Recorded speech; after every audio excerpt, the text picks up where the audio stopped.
برحب بحضرتك أستاذة النهاردة معانا في موقع كلام الناس دوت كوم. اهلا وسهلا بيك. هنيكي طبعا على مسلسلك كلام على ورق ونجاح دورك. ربنا يخليك يا رب يبارك. في البداية يعني يا ريت تكشف لنا عن كواليس المسلسل وتصويره في لبنان. لا انا شهادتي مجروحه بالكواليس، لان كل اللي في المسلسل انا بحبهم، كلهم اصحابي. انا شخصيا كنت مبسوطه جدا وفرحانه ان انا بشتغل مع كلهم اصحابي. انا كان ليا تجربه مع ماجد ومع زاهر ومع سامي ورجينا اختي وحبيبتي واشرف، فكل اللي في العمل كانوا بالنسبه لي انا بحبهم جدا. المفاجاه بالنسبه لي كانت هيفا، كانت ست لطيفه جدا حبوبه، اتعاملت معاها بشكل كويس انا وهي، كان العلاقه بينا كويسه مع ان كنا ضراير في المسلسل، بس العلاقه على المستوى الشخصي بعيدا عن المسلسل كانت مختلفه تماما يعني. هل هيفا الإنسانة بتختلف عن هيفا الفنانة ورا الكواليس؟ انا بشوفها في الحياه الطف كمان مني على الشاشه، يعني بشوفها كبني ادمه بتبقى فكه اكتر.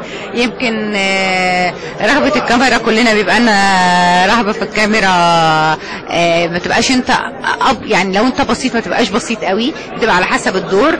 فانا شايفاها بره التمثيل احلى كمان. طيب ايه اهم المواقف اللي ما تنساهاش مع هيفا وهبي في الكواليس؟ في موقفين. موقف كان في عندي حاجه مشكله وانا كنت خايفه من سامي قوي، ومش عايزه مش عايزه اوقف التصوير عشان انا كنا الفجر داخل علينا ولازم نخلص وكده.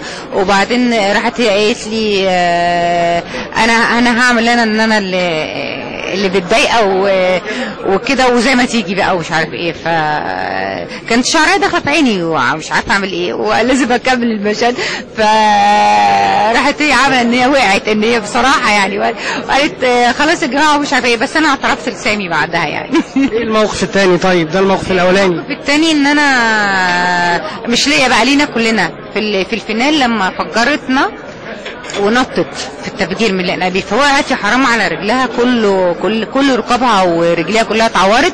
ونزلت بعدها كان عندها ختام البرنامج اللي كانت بتعمله هي واستاذ محمد سامي، وراحت عملت بروفات وغنت وما بقتش مصدقه يعني، وقعت وقعه جامده يعني. طب ايه رايك في يعني طريقه التصوير المقلوب اللي كان بيعملها محمد سامي في المسلسل؟ تعرضت لانتقادات كتير يعني. هي مش مقلوب، هو اسمه داتش، ودي تكنيك جديد هو عامله سامي. هو زي ما حضرتك بتقول مقلوبه من وجهه نظر سامي، هو كان عايز يقول ان حال الدنيا مقلوب، فكان عايز يصور الدنيا بالمش مقلوب. دي وجهه نظر يدافع عنها سامي، هو مقتنع بيها تماما. انا بالنسبه لي ما كانتش مضايقاني عشان انا كنت بتفرج على مسلسلنا بس، فكانش عندي زحمه فكنت مركزه. اعتقد ان في العرض الثاني لما اتفرجوا عليه لوحده هيفهموا ان هو او يقصد ايه سامي. ازاي قدرتي تقعدي 6 شهور في لبنان في تصوير المسلسل بعيد عن بناتك؟ لا ما انا مش متصل، كنت بسافر وارجع بسافر وارجع، وكل سفريه كنت باخد واحده ببدل فيهم. جميل. اكيد بقى يعني كانوا ازاي بيتعاملوا معاكي وانت عندك شغل والكلام ده كله؟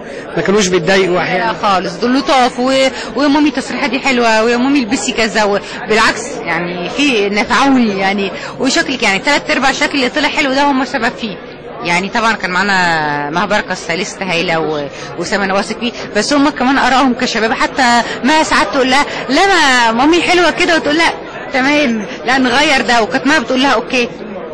جميل. بعد المسلسل كلام على ورق، ايه العمل اللي احنا بننتظره من امل في الموسم اللي جاي؟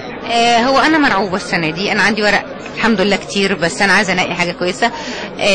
امنيات امل بقى اللي انا عايزه اقولها لك ان انا نفسي اعمل مسرح بجد قوي، وحشني يعني. كان عندي تجربه السنه اللي فاتت مع الاسف دخان مع محمد رمضان، وكان لازم اسافر بعد ما عملت بروفات. كنت تعيسه جدا على مسرح السلام ان انا ما عرضتش.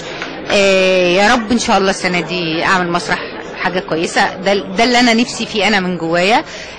الورق اللي عندي رب يوفقني في الاصلح ويختار لي الصح ان شاء الله يعني، وتبقى حاجه كويسه. جميل. تقولي ايه الجمهور كلام الناس دوت كوم على الانترنت؟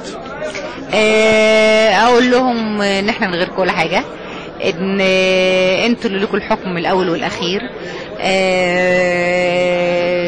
كل اللي بنعمله عشانكم وعشان بلدنا، مش عشان فزلكه. واحنا جايين النهارده عشان نقول ان احنا لو مش ايد واحده، وان احنا مع شباب كويس خايف على بلده، مش هنعمل ولا حاجه. لو احنا يعني انا نفسي اعمل مسرح، وده اعتماد على ان انا طمعانه في كرمهم، لما حدش يجي شافني فانا من غيرهم ولا حاجه، فانا بقول لهم احنا بنحبكم، خلي بالكم من مصر، كل سنه وانتم طيبين عشان عيد الاضحى، وعيد سعيد علينا وعليكم. نشكر حضرتك. ميرسي، شكرا.